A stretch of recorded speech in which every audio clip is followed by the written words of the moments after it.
It's Dana Leggett. Welcome to my podcast. Talk about everything and all about nothing. Tonight we having our Mother's Day interview, and the interviewers will be my children, my younger children, Antonio Rollins and Mickey Rollins, and they're gonna be asking me some questions about me being a mother. Mm,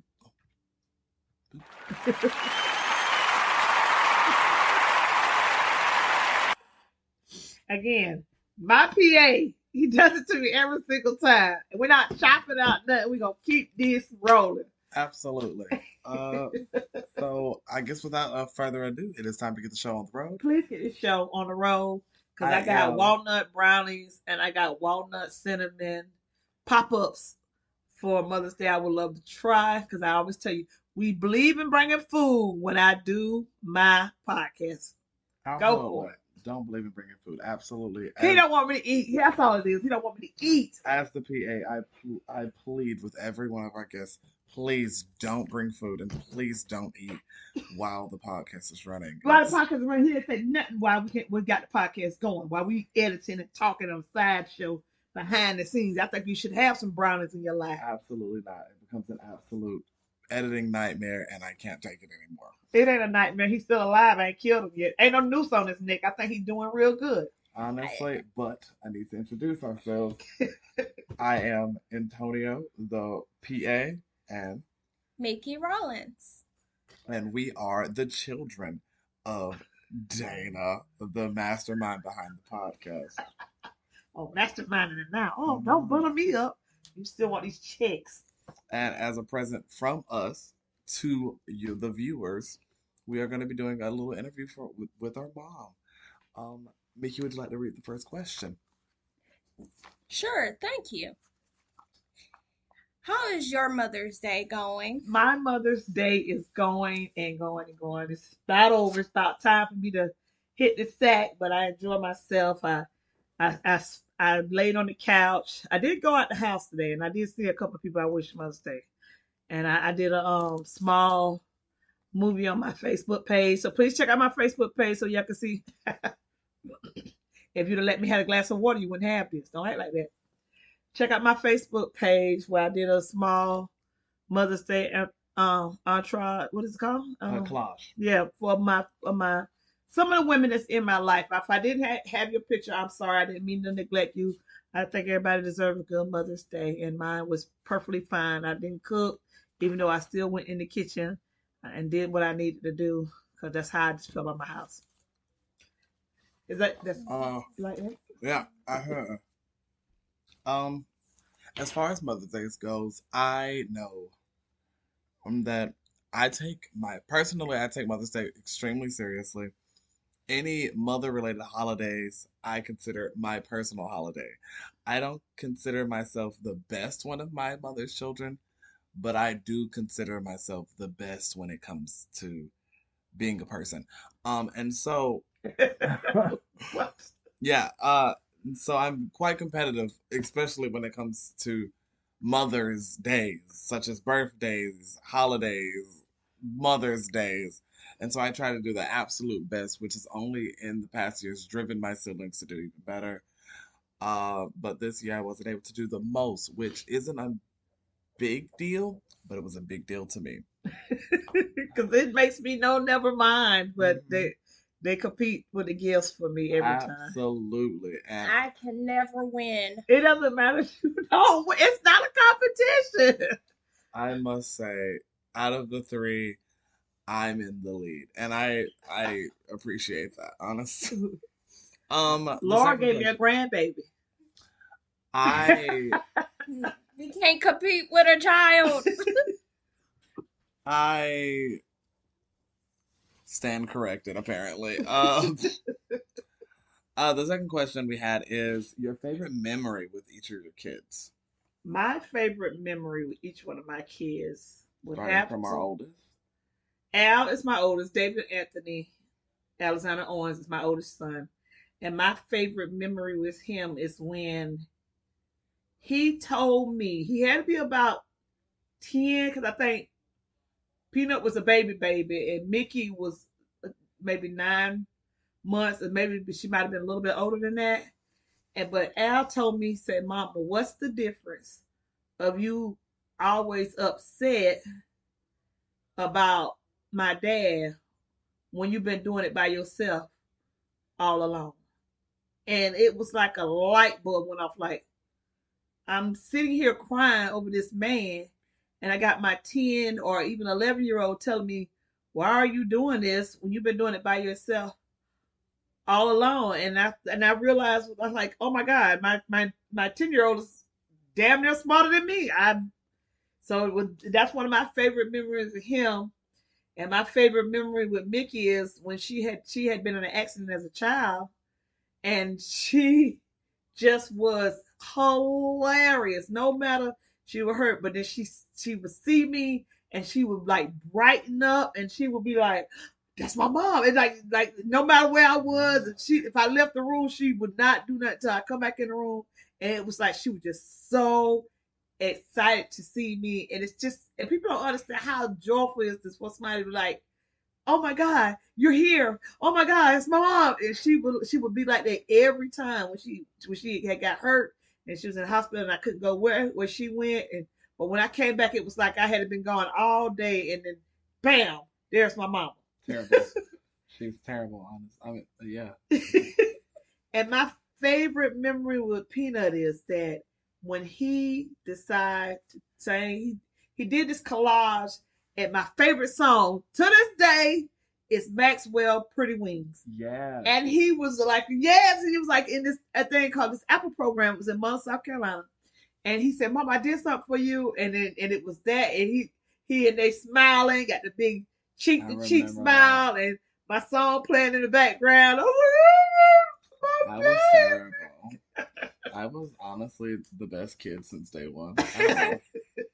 Well, I have 3 children when you could just have me. Would he just have you? I think Alan and Mickey would have something to say about that. Ooh, really quickly, Mickey, favorite memory with mom that you like to think back on? My favorite memory is still my favorite memory. Cooking with my mother. Mm, I'm glad. Thank you, because I want my kids, if not cook enough to take care of yourself, if nothing else. If nothing else, that do that part. Do that part. Make sure you cook enough that you know. But I want you to learn how to not only fry some chicken, but bake a cake. I want you to do it often if you can. honestly, cooking with my mom growing up, uh, is one of those more enjoyable memories. But honestly, I think the most enjoyable memories for me growing up with the parent that I had was her coming to see my shows. I Her know. I coming don't to know why, but see I figured out what you was gonna yeah, say, you and coming then to see like my at the end of shows. your shows, I would always do like the Yeah, whenever you the would cook for my spread. shows, that I was like, because in her cooking after my shows, I also got to I got to show off my expertise as a singer or an actor, and then I got to also flaunt my mom. My mom was the one that made the food that you ate after the show, and I got to be that popular guy. I got to be that cool guy with the mom who made the food. But what also should be our favorite memories is when we was little and we will always throw a party for everybody's birthday. Yes, birthdays. Birthdays were a big thing. Birthdays are a big thing for me because I you get to see the progression of your children growing up through being babies to being toddlers to being little kids to being bigger kids, and I always wanted them to know that if nothing else, I love them.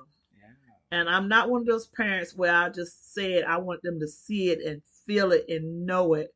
And like I said, I always express love through food, but I'm also one of those people that can say, look, Antonio, I love you. Peanut, I love you. Mickey, I love you.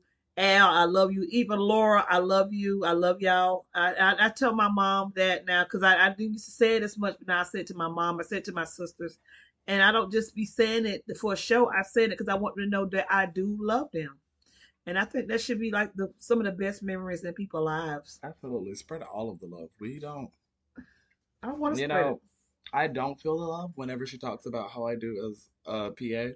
Honestly, it. I don't feel any love It's in this still one. all love because you are the sorriest PA in the world. See, the love just exited the room.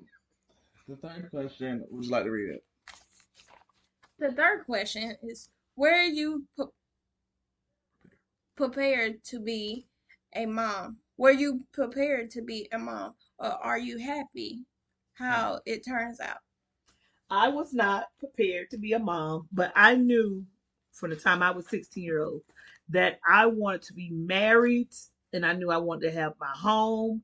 I knew I wanted to have a stable job if I was going to be a stay at home, but I knew that I wanted kids. That was just, I knew I wanted kids. And I think I was 17 years old when I had got a letter. You know how you go back then, the teenage girls to go to the health department, their parents would take them to get their checkup. Well, I had got a letter and said I had abnormal cancer cells. And then to come to find out, I was diagnosed with cervical cancer at the time. So when I went into McLeod and had my first scraping, it's like, this will damage you. It might take away your ability to have kids.